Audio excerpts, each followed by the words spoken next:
ਸਤਿ ਸ਼੍ਰੀ ਅਕਾਲ। ਮੁੱਦਾ ਗਰਮ ਹੈ ਦੇਖਣ ਵਾਲੇ ਸਾਰੇ ਦਰਸ਼ਕਾਂ ਦਾ ਸਵਾਗਤ। ਮੈਂ ਹਾਂ ਗਗਨ ਬੇਦੀ ਤੇ ਅੱਜ ਗੱਲਬਾਤ ਕਰਾਂਗੇ ਜਲਿਆਂਵਾਲੇ ਬਾਗ ਦੀ। ਜਲਿਆਂਵਾਲੇ ਬਾਗ ਦਾ ਨਵੀਨੀਕਰਨ ਕੀਤਾ ਗਿਆ ਕਰੋੜਾਂ ਰੁਪਇਆ ਲਗਾ ਕੇ ਕੇਂਦਰ ਸਰਕਾਰ ਵੱਲੋਂ। ਤਾਂ ਵੱਡੇ ਸਵਾਲ ਖੜੇ ਹੋਏ ਨੇ ਕਿਉਂਕਿ ਜਿਸ ਤਰ੍ਹਾਂ ਦੀਆਂ ਚੀਜ਼ਾਂ ਵਾਇਰਲ ਹੋ ਰਹੀਆਂ ਨੇ, ਤਸਵੀਰਾਂ ਵਾਇਰਲ ਹੋ ਰਹੀਆਂ ਨੇ, ਚਾਹੇ ਉਹ ਵਿਰਾਸਤੀ ਰਸਤੇ ਦੀ ਗੱਲ ਹੋਵੇ, ਉਹਦੇ ਨਵੀਨੀਕਰਨ ਦੀ ਗੱਲ ਹੋ ਰਹੀ ਹੈ, ਜਾਂ ਫਿਰ ਸ਼ਹੀਦ ਊਧਮ ਸਿੰਘ ਦੇ ਬੁੱਤ ਦੀ ਦਿੱਖ ਦੀ ਗੱਲ ਹੋਵੇ, ਤਾਂ ਕਈ ਤਰ੍ਹਾਂ ਦੀਆਂ ਚੀਜ਼ਾਂ ਨੇ ਔਰ ਬਹੁਤ ਚੀਜ਼ਾਂ ਕਹੀਆਂ ਜਾ ਰਹੀਆਂ ਨੇ ਕਿ ਇੱਕ ਐਡੀ ਵੱਡੀ ਜਿਹੜੀ ਜਿਹਦਾ ਪੰਜਾਬ ਦੇ ਇਤਿਹਾਸ ਦੇ ਵਿੱਚ ਸਥਾਨ ਹੋਵੇ, ਜਲਿਆਂਵਾਲੇ ਬਾਗ ਦਾ ਜਿਹੜਾ ਸ਼ਹੀਦੀ ਉੱਥੇ ਸਾਕਾ ਹੋਇਆ ਸੀ, ਤਾਂ ਉਹਦੇ ਨਾਲ ਛੇੜਛਾੜ ਕਿਉਂ ਕੀਤੀ ਗਈ ਹੈ, ਲੇਜ਼ਰ ਲਾਈਟਾਂ ਕਿਉਂ ਲਗਾਈਆਂ ਗਈਆਂ ਨੇ, ਬਹੁਤ ਤਰ੍ਹਾਂ ਦੀਆਂ ਚੀਜ਼ਾਂ ਨੇ।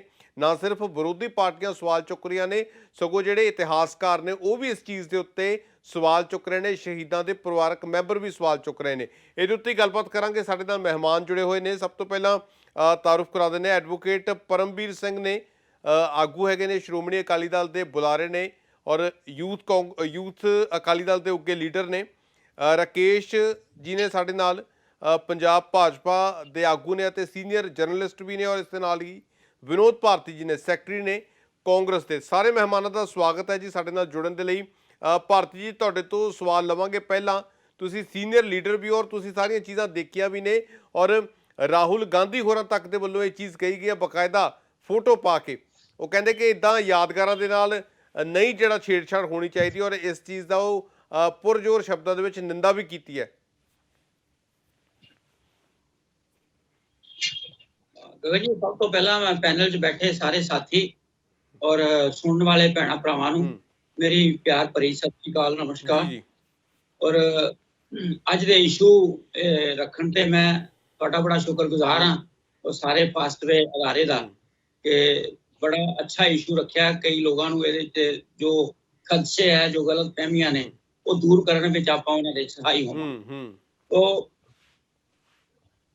ਜਲਿਆਂਵਾਲਾ ਬਾਗ ਦੀ ਜੋ ਸਥਿਤੀ ਹੈ, ਉਹ ਸਾਰੇ ਹਿੰਦੁਸਤਾਨ ਦੇ ਆਮ ਤੌਰ ਤੇ ਔਰ ਖਾਸਕਰ ਪੰਜਾਬੀ ਦੇ ਦਿਲਾਂ ਵਿੱਚ, ਉਹ ਕਿਸੇ ਵੀ ਮੰਦਿਰ ਗੁਰਦੁਆਰੇ ਨਾਲੋਂ ਉਹਦੀ ਜੋ ਸਾਡੇ ਧਾਰਮਿਕ ਸਥਾਨ ਜੋ ਹੁੰਦੇ ਆ, ਉਹਨਾਂ ਦੀ ਤਰ੍ਹਾਂ ਹੀ ਜਲਿਆਂਵਾਲਾ ਬਾਗ ਨੂੰ ਵੀ ਲਿੱਤਾ ਜਾਂਦਾ। ਮੈਂ ਜਦੋਂ ਵੀ ਗਿਆ 2-4 ਵਾਰੀ, ਮੈਂ ਦੇਖਿਆ ਕਈ ਅੰਦਰ ਐਂਟਰ ਹੋਣ ਤੋਂ ਪਹਿਲਾਂ ਦਰਵਾਜ਼ੇ ਦੇ ਦਹਲੀਜ਼ ਤੇ ਮੱਥਾ ਟੇਕਦੇ, ਉਹ ਉਹਨਾਂ ਸ਼ਹੀਦਾਂ ਨੂੰ ਸ਼ਰਧਾਂਜਲੀ ਦਿੰਦੇ ਆ ਜਿਹੜੇ ਲੋਕ ਉਸ ਟਾਈਮ ਤੇ ਸ਼ਹੀਦ ਹੋਏ, ਕਿਉਂਕਿ ਉਹਨਾਂ ਨੂੰ ਪਤਾ ਵੀ ਅੰਗਰੇਜ਼ ਸਰਕਾਰ ਜ਼ਰੂਰ ਕੁਛ ਨਾ ਕੁਛ ਕਰੇਗੀ। ਉਹਦੇ ਬਾਅਦ ਉਹਨਾਂ ਨੂੰ ਪਤਾ ਸੀ ਕਿ ਅਸੀਂ ਵਾਪਸ ਜਿੰਦਾ ਮੁੜ ਨਹੀਂ ਸਕਦੇ, ਫਿਰ ਵੀ ਉਹ ਗਏ। ਜਦ ਕਿ ਉੱਥੇ ਸਵੇਰੇ ਹੀ 8 ਵਜੇ ਉਹਨਾਂ ਨੇ ਨਾਲ ਫੋਰਸ ਲੈ ਕੇ, ਢੋਲ ਵਜਾ ਕੇ ਸਾਰੇ ਸ਼ਹਿਰ ਵਿੱਚ ਇਹ ਢੰਡੋਰਾ ਫੇਰਿਆ ਕਿ ਅੱਜ ਕੋਈ ਵੀ ਘਰੋਂ ਨਿਕਲੇਗਾ ਤਾਂ ਉਹਨੂੰ ਗੋਲੀ ਮਾਰ ਦਿੱਤੀ ਜਾਏਗੀ। ਪਰ ਚਲੋ ਆਪਾਂ ਥੋੜਾ ਜਿਹਾ ਭਾਰਤੀ ਜੀ ਬਰੀਫ ਦੇ ਵਿੱਚ ਰਹਿ ਕੇ ਇਹ ਚੀਜ਼ ਦੇ ਉੱਤੇ ਜ਼ਿਕਰ ਕਰੀਏ ਕਿ ਜਿਹੜੀ ਨਵੀਨੀਕਰਨ ਹੋਈ ਹੈ, ਔਰ ਇੱਕ ਜਿਹੜਾ ਵਿਰਾਸਤੀ ਰਸਤਾ ਹੈ, ਜਿਹੜਾ ਜਦੋਂ ਅੰਦਰ ਜਾਈਦਾ ਹੈ, ਉਹ ਵੀ ਸਾਰਿਆਂ ਨੇ ਦੇਖਿਆ ਕਿਵੇਂ ਜਿਹੜੀਆਂ ਚੀਜ਼ਾਂ ਸੀ, ਚਾਹੇ ਉਹ ਨਾਨਕਸ਼ਾਹੀ ਇੱਟ, ਛੋਟੀ ਇੱਟ ਦੀ ਚੀਜ਼ ਹੋਵੇ, ਤਾਂ ਤਕਰੀਬਨ ਬਹੁਤ ਸਾਰੀਆਂ ਚੀਜ਼ਾਂ ਦੇ ਵਿੱਚ ਚੇਂਜਸ ਕੀਤੀ ਗਈ ਹੈ ਔਰ ਲੋਕਾਂ ਦੇ ਵਿੱਚ ਬਹੁਤ ਜ਼ਿਆਦਾ ਗੁੱਸਾ ਵੀ ਹੈ। ਇਹਦੇ ਉੱਤੇ ਕਮੈਂਟ ਚਾਹਾਂਗੇ ਤੁਹਾਡੇ। ਤਾਂ ਸੀਨੀਅਰ ਜਿਹੜੇ ਪਾਰਟੀ ਦੇ ਆਗੂ ਨੇ ਉਹ ਵੀ ਬਹੁਤ ਜ਼ਿਆਦਾ ਤਿੱਖੇ ਸ਼ਬਦ ਬੋਲ ਰਹੇ ਨੇ ਇਹਦੇ ਉੱਤੇ, ਕਹਿੰਦੇ ਬਿਲਕੁਲ ਇਤਿਹਾਸ ਦੀਆਂ ਜਿਹੜੀਆਂ ਯਾਦਾਂ ਨੇ ਮਿਟਾਉਣ ਦੀ ਕੋਸ਼ਿਸ਼ ਹੈ। ਮੈਂ ਸਰ ਇਸੇ ਕਰਕੇ ਲੋਕਾਂ ਦੀ ਇਹ ਕਿਉਂ ਬੋਲ ਰਹੇ, ਕਿਉਂਕਿ ਲੋਕਾਂ ਦੀ ਸੈਂਟੀਮੈਂਟਲ ਅਟੈਚਮੈਂਟ ਹੈ ਉੱਥੇ। ਉਸ ਟਾਈਮ ਵੀ ਉਹਨਾਂ ਨੇ ਆਪਣੀ ਜਾਨ ਦੀ ਪਰਵਾਹ ਨਹੀਂ ਕੀਤੀ, ਉਹ ਉੱਥੇ ਗਏ ਔਰ ਜਨਰਲ ਡਾਇਰ ਨੇ ਉੱਥੇ ਗੋਲੀਆਂ ਮਾਰੀਆਂ, ਆਰਡਰ ਕੀਤਾ, 1000 ਦੇ ਕਰੀਬ ਲੋਕ ਸ਼ਹੀਦ ਹੋਏ ਔਰ ਅਣਗਿਣਤ ਜ਼ਖਮੀ ਹੋਏ। ਉਦੋਂ ਦੀ ਜਿਹੜੇ ਸ਼ਹੀਦ ਹੋਏ ਉਹਨਾਂ ਦੇ ਰਿਲੇਟਿਵ ਔਰ ਅੱਗੋਂ ਜੋ ਵੀ ਸਾਡੇ ਪੰਜਾਬੀ ਸਨ ਉੱਤੇ ਜਿੰਨੇ ਵੀ ਲੋਕ ਸਨ, ਕਿਉਂਕਿ 13 ਅਪ੍ਰੈਲ 1919 ਹੋਣ ਦੇ ਕਾਰਨ ਲੋਕ ਹਰਿਮੰਦਰ ਸਾਹਿਬ ਵੀ ਬੜੀ ਸ਼ਰਧਾ ਨਾਲ ਉੱਤੇ ਮੱਥਾ ਟੇਕਣ ਗਏ ਹੋਏ ਔਰ ਉਹ ਵੀ ਸਾਰੇ 4 ਵਜੇ ਉੱਥੇ ਇਕੱਠੇ ਹੋਏ ਔਰ ਉੱਥੇ ਉਹ ਗੋਲੀ ਚੱਲੀ। ਉਹ ਯਾਦਾਂ, ਉਹ ਸ਼ਹਾਦਤ, ਉਹ ਜ਼ਮੀਨ ਤੇ ਜੋ ਲੋਕਾਂ ਦਾ ਖੂਨ ਬਿਖਰਿਆ, ਉਹ ਸਾਰੀਆਂ ਯਾਦਾਂ ਵੀ ਉਹ ਦੇਖ ਕੇ ਲੋਕਾਂ ਦੇ ਅੰਦਰ ਜ਼ਿੰਦਾ ਹੋ ਜਾਂਦੀਆਂ ਨੇ। ਔਰ ਆਜ਼ਾਦੀ ਕਿੰਨੀ ਮਹਿੰਗੀ ਪਈ ਸਾਨੂੰ, ਇਹ ਵੀ ਉੱਥੋਂ ਪਤਾ ਲੱਗਦਾ। ਔਰ ਅੱਜ ਰੈਨੋਵੇਸ਼ਨ ਦੇ ਨਾਂ ਤੇ ਉਹਨੂੰ ਡਿਸਟੋਰਸ਼ਨ ਕਰੀਏ ਤਾਂ ਉਹ ਕਿੰਨੀ ਮੰਦਭਾਗੀ ਗੱਲ ਹੋਊਗੀ। ਦੇਖੋ, ਜਿਹੜੀ ਮੈਂ ਅੱਜ ਇੱਕ ਇੰਡੀਅਨ ਐਕਸਪ੍ਰੈਸ ਦੇ ਵਿੱਚ ਇੱਕ ਲੈਟਰ ਇੰਗਲੈਂਡ ਤੋਂ ਕਿਸੇ ਨੇ ਪਾਈ ਹੋਈ ਹੈ, ਪ੍ਰਾਈਮ ਮਿਨਿਸਟਰ ਆਫ ਇੰਡੀਆ, ਔਰ ਉਹਨਾਂ ਨੇ ਲਿਖਿਆ, ਉਹਨਾਂ ਨੇ ਕੱਲੀ ਕੱਲੀ ਚੀਜ਼ ਐਕਸਪਲੇਨ ਕੀਤੀ ਹੋਈ ਹੈ ਕਿ ਜਿਹੜਾ ਜਿਹੜੀ ਸਾਡੀ ਐਂਟਰੈਂਸ ਹੈ, ਉਸ ਐਂਟਰੈਂਸ ਦਾ ਕਮ ਸੇ ਕਮ ਤੁਸੀਂ ਉਹੋ ਜਿਹਾ ਹੀ ਰੱਖਣਾ ਸੀ ਜਿਹੋ ਜਿਹਾ ਬਿਲਕੁਲ ਪਹਿਲਾਂ ਇਤਰਾਜ਼ ਬਹੁਤ ਹੋ ਰਹੇ ਨੇ। ਠੀਕ ਹੈ, ਸਾਡੇ ਨਾਲ ਰਾਕੇਸ਼ ਸ਼ਾਂਤੀ ਦੂਤ ਵੀ ਜੀ ਵੀ ਹੈਗੇ ਨੇ, ਨਾਲ ਬੜੇ ਉੱਗੇ ਪੱਤਰਕਾਰ ਵੀ ਨੇ ਤੇ ਭਾਜਪਾ ਦੇ ਵੀ ਹੈਗੇ ਨੇ ਆਗੂ। ਅੱਛਾ ਰਾਕੇਸ਼ ਜੀ, ਤੁਹਾਡੇ ਤੋਂ ਜਾਣਨਾ ਚਾਹਾਂਗੇ, ਮੈਂ ਕਹਾਂਗਾ ਪਹਿਲਾਂ ਤਾਂ ਇੱਕ ਪੱਤਰਕਾਰ ਦੀ ਹੈਸੀਅਤ ਦੇ ਨਾਲ ਉਸ ਨਜ਼ਰੀਏ ਦੇ ਨਾਲ ਦੱਸਿਓ, ਤੁਸੀਂ ਕਿਵੇਂ ਮੰਨਦੇ ਹੋ ਜਿਹੜਾ ਕਿਹਾ ਗਿਆ ਕਿ ਨਵੀਨੀਕਰਨ ਕੀਤਾ ਗਿਆ, ਚੀਜ਼ਾਂ ਦੇ ਨਾਲ ਛੇੜਛਾੜ ਹੋਈ ਹੈ, ਭਾਜਪਾ ਦੇ ਆਗੂ ਵਜੋਂ ਨਹੀਂ, ਇੱਕ ਪੱਤਰਕਾਰ ਦੀ ਹੈਸੀਅਤ ਦੇ ਨਾਲ? ਜੱਦੀ ਸਾਹਿਬ ਦੇਖੋ, ਸ਼ੁਰੂ ਜੀ ਭਾਰਤੀ ਜੀ ਨੇ ਕਿਹਾ ਵੀ ਤੁਹਾਡਾ ਇਹ ਉਪਰਾਲਾ ਜਿਹੜਾ ਹੈ ਉਹ ਬਹੁਤ ਅੱਛਾ ਹੈ, ਨਿਸ਼ਚਿਤ ਤੌਰ ਤੇ ਬਹੁਤ ਅੱਛਾ ਉਪਰਾਲਾ ਹੈ। ਔਰ ਸਿੱਧੇ ਤੌਰ ਤੇ ਇਹ ਵੀ ਜਿਹੜੇ ਸਾਡੀਆਂ ਕੋਈ ਵੀ ਇਤਿਹਾਸਕ ਮਹੱਤਵ ਦੀਆਂ ਜਿਹੜੀਆਂ ਸਾਡੀਆਂ ਜਗ੍ਹਾ ਨੇ ਸਾਡੇ ਮੁਲਕ ਦੇ ਵਿੱਚ ਜਿੱਥੇ ਜਿੱਥੇ ਵੀ ਹੈਗੀਆਂ ਨੇ, ਉਹਨਾਂ ਦੇ ਮੌਲਿਕ ਸਰੂਪ ਨੂੰ ਛੇੜਿਆ ਨਹੀਂ ਜਾਣਾ ਚਾਹੀਦਾ। ਇਹ ਇਤਿਹਾਸ ਦੀ ਜ਼ਰੂਰਤ ਹੁੰਦੀ ਹੈ, ਜਿਹੜੀਆਂ ਸਾਡੀਆਂ ਇਸ ਕਿਸਮ ਦੀਆਂ ਸਥਾਨ ਹੁੰਦੇ ਆ। ਜਦੋਂ ਅਸੀਂ ਜਲਿਆਂਵਾਲੇ ਬਾਗ ਦੀ ਗੱਲ ਕਰਦੇ ਹਾਂ ਤੇ ਜਲਿਆਂਵਾਲਾ ਬਾਗ ਇਸ ਮੁਲਕ ਦੀ ਆਜ਼ਾਦੀ ਦੇ ਵਿੱਚ, ਅਗਰ ਅਸੀਂ ਇਹਨੂੰ ਜੇ ਇੱਕ ਸਾਕੇ ਦੇ ਤੌਰ ਤੇ ਲੈਂਦੇ ਹਾਂ, ਤੇ ਜਿਹੜੀ ਆਜ਼ਾਦੀ ਦੀ ਲੜਾਈ ਦੀ ਜਿਹੜੀ ਜਿੱਤ ਹੋਈ, ਉੱਥੋਂ ਦਾ ਆਧਾਰ ਜਿਹੜਾ ਇੱਕ ਵਿਕਟਰੀ ਮੈਮੋਰੀਅਲ ਦੇ ਤੌਰ ਤੇ ਉੱਤੇ ਵੀ ਉਹਨੂੰ ਲਿਆ ਜਾ ਸਕਦਾ ਹੈ, ਜਲਿਆਂਵਾਲੇ ਬਾਗ। ਠੀਕ ਹੈ। ਔਰ ਜਲਿਆਂਵਾਲੇ ਬਾਗ ਦੀ ਅਸੀਂ ਜਦੋਂ ਗੱਲ ਕਰਦੇ ਹਾਂ, ਇਤਿਹਾਸ ਦੀ ਗੱਲ ਕਰਦੇ ਹਾਂ, ਤੇ ਜਲਿਆਂਵਾਲਾ ਬਾਗ, ਪਹਿਲੀ ਗੱਲ ਤਾਂ ਇਹ ਹੈ ਕਿ ਜਲਿਆਂਵਾਲੇ ਬਾਗ ਦਾ ਨਵੀਨੀਕਰਨ ਪਹਿਲੀ ਵਾਰੀ ਨਹੀਂ ਹੋਇਆ, ਜੇ ਅਸੀਂ ਸਮਾਰਕ ਦੀ ਗੱਲ ਕਰਦੇ ਹਾਂ। ਕਿਉਂਕਿ ਜਲਿਆਂਵਾਲਾ ਬਾਗ ਜਦੋਂ 1919 ਦੇ ਵਿੱਚ ਵਿਸਾਖੀ ਵਾਲੇ ਦਿਨ ਸਾਕਾ ਹੋਇਆ ਸੀ ਉੱਥੇ, ਜਿਹਨੂੰ ਅਸੀਂ ਸਾਡੀਆਂ ਅਗਾਂਹ ਵਾਲੀਆਂ ਪੁਸਤਾਂ ਵੀ ਭੁੱਲ ਨਹੀਂ ਸਕਦੀਆਂ। ਪਰ ਰਾਕੇਸ਼ ਜੀ ਸਵਾਲ ਤਾਂ ਇਹ ਹੈ, ਚਲੋ ਨਵੀਨੀਕਰਨ ਤਾਂ ਬਹੁਤ ਵਾਰ ਹੋਣੇ ਆ, ਪਰ ਜਿਸ ਲੈਵਲ ਦਾ ਹੁਣ ਨਵੀਨੀਕਰਨ ਕੀਤਾ ਗਿਆ, ਸਵਾਲ ਹੁਣ ਉੱਠ ਰਹੇ ਨੇ। ਕਿਉਂਕਿ ਦੇਖੋ, ਹਾਲਾਂਕਿ ਮੈਂ ਪਰਸਨਲੀ ਵਿਜ਼ਿਟ ਕਰਕੇ ਨਹੀਂ ਦੇਖਿਆ, ਸ਼ਾਇਦ ਤੁਹਾਡੇ ਚੋਂ ਵੀ ਕੋਈ ਨਾ ਗਿਆ ਹੋਵੇ, ਪਰ ਜਿੱਦਾਂ ਦੀਆਂ ਚੀਜ਼ਾਂ ਆਈਆਂ ਨੇ, ਜਿੱਦਾਂ ਦੀਆਂ ਮੀਡੀਆ ਰਿਪੋਰਟਾਂ ਆਈਆਂ ਨੇ, ਤਾਂ ਦੇਖੋ ਚੇਂਜਿਸ ਤਾਂ ਹੋਈਆਂ ਨੇ, ਚੇਂਜਿਸ ਤਾਂ ਦੇਖੋ ਹੋਈਆਂ ਨੇ। ਪਰਮਵੀਰ ਜੀ, ਮੈਂ ਇਹ ਤੁਹਾਨੂੰ ਦੱਸਣਾ ਚਾਹਨਾ ਕਿ ਜਦੋਂ ਵੀ ਨਵੀਨੀਕਰਨ ਹੋਇਆ, ਜਿਸ ਕਿਸਮ ਦੀਆਂ ਚੇਂਜਿਸ ਕਹੀਆਂ ਜਾ ਰਹੀਆਂ, ਉਹ ਚੇਂਜਿਸ ਪਹਿਲਾਂ ਵੀ ਹੋਈਆਂ। ਮੰਨ ਲਓ ਕਿ ਜਿਸ ਤਰ੍ਹਾਂ ਜਦੋਂ 1990 ਦੇ ਵਿੱਚ, ਜਦੋਂ 1919 ਦੇ ਵਿੱਚ ਜਿਸ ਵੇਲੇ ਇਹ ਸਾਕਾ ਹੋਇਆ, ਉਹਦੇ ਤੋਂ 1 ਸਾਲ ਦੇ ਅੰਦਰ ਅੰਦਰ ਜਿਹੜਾ ਉਸ ਵੇਲੇ ਇੱਕ ਸ਼ਸ਼ਟੀ ਚਰਨ ਮੁਖਰਜੀ ਕਰਕੇ ਇੱਕ ਹੋਮਿਓਪੈਥ ਹੁੰਦੇ ਸੀ ਅੰਮ੍ਰਿਤਸਰ ਦੇ, ਜਿਹੜੇ ਉਸ ਸਾਕੇ ਦੇ ਮਤਲਬ ਉਹਦੇ ਵਿੱਚੋਂ ਬਚ ਕੇ ਆਏ ਸੀ। ਔਰ ਉਹਨਾਂ ਨੇ ਪਹਿਲੀ ਵਾਰੀ, ਕਿਉਂਕਿ ਉਸ ਵੇਲੇ ਦੀ ਬ੍ਰਿਟਿਸ਼ ਗਵਰਨਮੈਂਟ ਉਸ ਸਾਰੇ ਸਿਸਟਮ ਨੂੰ, ਉਹਨੂੰ ਉਸ ਚੀਜ਼ ਨੂੰ ਮਿਟਾ ਦੇਣਾ ਚਾਹੁੰਦੀ ਸੀ, ਉਸ ਨਰਸੰਹਾਰ ਨੂੰ। ਤਾਂ ਉਹਨਾਂ ਨੇ ਉਸ ਵੇਲੇ ਸ਼ਸ਼ਟੀ ਚਰਨ ਮੁਖਰਜੀ ਉਹਨਾਂ ਨੇ ਕਿਹਾ ਸੀ ਵੀ ਇਹਨੂੰ ਸਮਾਰਕ ਦੇ ਤੌਰ ਤੇ ਪ੍ਰੀਜ਼ਰਵ ਕੀਤਾ ਜਾਣਾ ਚਾਹੀਦਾ ਹੈ। ਔਰ 1919 ਦੇ ਵਿੱਚ ਜਦੋਂ ਪਹਿਲੀ ਵਾਰੀ ਜਿਹੜਾ ਜਲਿਆਂਵਾਲੇ ਬਾਗ ਦਾ ਜਿਹੜਾ ਮੂਲ ਸਥਾਨ ਸੀ, ਉਸ ਵੇਲੇ ਉਹ ਬਾਗ ਸੀ, ਉੱਥੇ ਕੋਈ ਸਮਾਰਕ ਨਹੀਂ, ਮਤਲਬ ਕਿਉਂਕਿ ਉਸ ਤੋਂ ਪਹਿਲਾਂ ਕੋਈ ਘਟਨਾ ਨਹੀਂ ਸੀ ਵਾਪਰੀ। ਤਾਂ ਉਸ ਤੋਂ ਬਾਅਦ ਜਿਸ ਵੇਲੇ 1919 ਤੇ 1 ਸਾਲ ਦੇ ਅੰਦਰ ਅੰਦਰ 1920 ਦੇ ਵਿੱਚ ਜਿਹੜੀ ਸੰਸਥਾ ਬਣਦੀ ਹੈ, ਔਰ ਜਿਹਦੇ ਪ੍ਰਧਾਨ ਪੰਡਤ ਮਦਨ ਮੋਹਨ ਮਾਲਵੀਆ ਤੇ ਜਨਰਲ ਸੈਕਟਰੀ ਸ਼ਸ਼ਟੀ ਚਰਨ ਮੁਖਰਜੀ ਰਹਿੰਦੇ ਨੇ। ਔਰ ਉਹਨਾਂ ਦੀ ਉਸ ਅਪੀਲ ਦੇ ਉੱਤੇ ਮਹਾਤਮਾ ਗਾਂਧੀ ਜਦੋਂ ਪੂਰੇ ਦੇਸ਼ ਨੂੰ ਅਪੀਲ ਕਰਦੇ ਆ, ਤੇ 5,62,470 ਰੁਪਏ ਦੇ ਵਿੱਚ 650 ਏਕੜ ਜਿਹੜੀ ਜਗ੍ਹਾ ਹੈ ਹਿੰਮਤ ਸਿੰਘ ਦੇ ਕੋਲੋਂ 1 ਅਗਸਤ 1920 ਨੂੰ ਅਕਵਾਇਰ ਕਰ ਲਈ ਗਈ ਉਹਦੇ ਕੋਲ, ਤਾਂ ਕਿ ਬ੍ਰਿਟਿਸ਼ ਗਵਰਨਮੈਂਟ ਇਹਨੂੰ ਕੁਝ ਕਰ ਨਾ ਸਕੇ। ਉਸ ਤੋਂ ਲੰਬਾ ਫਿਰ 47 ਚ ਅਸੀਂ ਆਜ਼ਾਦ ਹੁੰਦੇ, ਉਹ 47 ਤੱਕ ਉਸੇ ਸਥਿਤੀ ਚ ਹੈ ਜਿਸ ਤਰ੍ਹਾਂ ਦਾ ਉਹ ਬਾਗ ਸੀ। ਜਿਹੜੇ ਅੱਜ ਵੀ ਕਿਤੇ ਤੁਹਾਨੂੰ ਅਗਰ ਉਹ ਪੁਰਾਣੇ ਲੋਕਾਂ ਦੇ ਪੋਤੇ ਦੋਤੇ ਮਿਲ ਜਾਂਦੇ ਆ, ਉਹ ਦੱਸਦੇ ਆ ਵੀ ਉੱਥੇ ਬਸ ਬਾਗ ਹੁੰਦਾ ਸੀ। ਪਰ ਰਾਕੇਸ਼ ਜੀ ਗੱਲ ਇਹੀ ਹੈ ਨਾ, ਜਿਹੜੇ ਲੋਕ ਇਤਰਾਜ਼ ਚੱਕ ਰਹੇ ਨੇ, ਉਹਨਾਂ ਦੇ ਵਿੱਚ ਸ਼ਹੀਦਾਂ ਦੇ ਵਾਰਸ ਵੀ ਨੇ। ਉਹ ਕਹਿੰਦੇ ਕਿ ਬਿਲਕੁਲ ਚੇਂਜਿਸ ਕਰਤੀਆਂ, ਕਿਉਂਕਿ ਲੋਕਾਂ ਦੀਆਂ ਯਾਦਾਂ ਤਾਂ ਦੇਖੋ, ਜਿਨ੍ਹਾਂ ਨੇ 30 40 50 ਸਾਲ ਤੋਂ ਜਿੱਦਾਂ ਦਾ ਦੇਖਿਆ, ਉਹਨਾਂ ਦੀਆਂ ਤਾਂ ਉਹੀ ਚੀਜ਼ਾਂ ਨਾਲ ਸੈਂਟੀਮੈਂਟਸ ਨੇ। ਨਵੀਨੀਕਰਨ ਹੋਣਾ ਚਾਹੀਦਾ, ਪਰ ਇੰਨੀਆਂ ਚੀਜ਼ਾਂ ਦਾ ਬਦਲਾਅ ਕਰ ਦੇਣਾ, ਇਹਨੂੰ ਤੁਸੀਂ ਠੀਕ ਹੈ, ਚਲੋ। ਹਾਂਜੀ ਜੀ, ਤੁਸੀਂ ਮੇਰੀ ਗੱਲ ਪੂਰੀ ਹੋ ਲੈਣ ਦਿਓ। ਚਲੋ ਬਰੀਫ ਦੇ ਵਿੱਚ ਕਰਿਓ ਪਲੀਜ਼, ਬਰੀਫ ਚ ਰੱਖਿਓ ਬਰੀਫ। ਮੈਂ ਤਾਂ ਬਸ ਇਹ ਕਹਿਣਾ ਚਾਹੁੰਦਾ ਵੀ ਇਹਨੂੰ ਸਾਨੂੰ ਰਾਜਨੀਤਿਕ ਨਜ਼ਰੀਏ ਨਾਲ ਨਹੀਂ ਦੇਖਣਾ ਚਾਹੀਦਾ ਇਸ ਵਿਸ਼ੇ ਨੂੰ। ਚਲੋ ਸਾਨੂੰ ਇੱਕ ਭਾਰਤੀ ਦੇ ਤੌਰ ਤੇ ਦੇਖਣਾ ਚਾਹੀਦਾ। ਚਲੋ ਠੀਕ ਹੈ। ਤਾਂ ਜਦੋਂ ਸਮਾਰਕ ਬਣੇ ਆ, ਅਗਰ ਉਸ ਸਮਾਨਿਆ ਖੂਹ ਦੇ ਉੱਤੇ ਜਦੋਂ ਉਹ ਮਮਟੀ ਬਣਾਈ ਗਈ ਹੈ, ਤਾਂ ਫਿਰ ਇਹ ਉਸ ਵੇਲੇ ਜਦੋਂ ਫਸਟ ਟਾਈਮ 1951 ਦੇ ਵਿੱਚ ਜਦੋਂ ਇਹ ਸਟਾਰਟ ਹੋਈ ਹੈ, 1 ਮਈ 1951 ਨੂੰ, ਜਦੋਂ ਅਮਰੀਕਾ ਦੇ ਬੈਂਜਾਮਿਨ ਪੋਲੋ ਨੂੰ ਕਿਹਾ ਗਿਆ ਵੀ ਇੱਥੇ ਤੁਸੀਂ ਜਿਹੜੀ ਆ ਉਹ ਲਾਟ ਬਣਾਉਣੀ ਹੈ, ਉਹਨਾਂ ਨੂੰ 9,25,000 ਰੁਪਏ ਵਿੱਚ ਜ਼ਿੰਮੇਵਾਰੀ ਦਿੱਤੀ ਗਈ ਔਰ ਫਿਰ ਜਿਹੜਾ ਹੈਗਾ 1961 ਦੇ ਵਿੱਚ ਜਾ ਕੇ ਜਦੋਂ ਕੰਮ ਪੂਰਾ ਹੁੰਦਾ ਹੈ ਤਾਂ ਉਹਨੂੰ ਇੱਕ ਸਮਾਰਕ ਦਾ ਰੂਪ ਦਿੱਤਾ ਗਿਆ ਸੀ ਸਧਾਰਨ ਚਲੋ ਬਾਗ। ਚਲੋ ਠੀਕ ਹੈ, ਔਰ ਚਲੋ ਚਲੋ ਅਗਰ preserve ਆਪਾਂ ਵੀ ਕਰਨਾ ਹੁੰਦਾ ਆਪਾਂ ਮੁੱਖ ਦੀ ਗੱਲ ਤਾਂ ਇੱਥੇ ਉਹ ਵੀ ਮੰਨਦੇ ਆ ਕਿ changes ਨੇ ਤੁਸੀਂ basically ਤੁਸੀਂ ਵਿੱਚ। ਮੰਨਦੇ ਹੋ ਕਿ ਇਦਾਂ ਦਾ ਕੁਝ ਨਹੀਂ ਹੋਇਆ, ਰਾਜਨੀਤਿਕ ਰੰਗ ਨਹੀਂ ਦੇਣਾ ਨਹੀਂ ਚਾਹੀਦਾ, ਨਹੀਂ ਕੋਈ ਮੈਂ ਚੇਂਜਸ। ਐਸਾ ਨਹੀਂ ਕਹਿ ਰਿਹਾ, ਠੀਕ ਮੈਂ ਹੈ। ਇਹ ਕਹਿ ਰਿਹਾ ਕਿ ਮੈਂ ਇਹ ਕਹਿ ਰਿਹਾ ਕਿ ਮੂਲ ਸਰੂਪ ਚ ਚੇਂਜ ਨਹੀਂ ਹੈਗੀ। ਚਲੋ। ਜਿਸ ਵੇਲੇ ਆਪਾਂ ਐਂਟਰੀ ਕਰਦੇ ਆ ਉਸ ਗਲੀ ਨੂੰ ਕੋਈ ਉਹਨਾਂ ਨੇ ਖੋਲ ਕੇ ਅਕਵਾਇਰ ਕਰਕੇ ਚੌੜਾ ਨਹੀਂ ਕਰ ਦਿੱਤਾ, ਉਹ ਗਲੀ ਉਨੀ ਦੀ ਉਨੀ ਹੈ, ਉਨੀ ਦੀ ਉਨੀ ਸੰਕਰੀ ਹੈ। ਚਲੋ ਚਲੋ ਠੀਕ ਹੈ, ਆਪਾਂ ਉਹਦਾ ਠੀਕ ਇੱਕ ਹੈ ਇੰਚ ਵੀ ਇੱਧਰ ਉੱਧਰ ਠੀਕ ਹੈ। ਪਰਮਵੀਰ ਵੀ ਨੇ ਸਾਡੇ ਨਾਲ, ਸ਼੍ਰੋਮਣੀ ਅਕਾਲੀ ਦਲ ਦੇ ਨੇ, ਯੂਥ ਆਗੂ ਵੀ ਨੇ।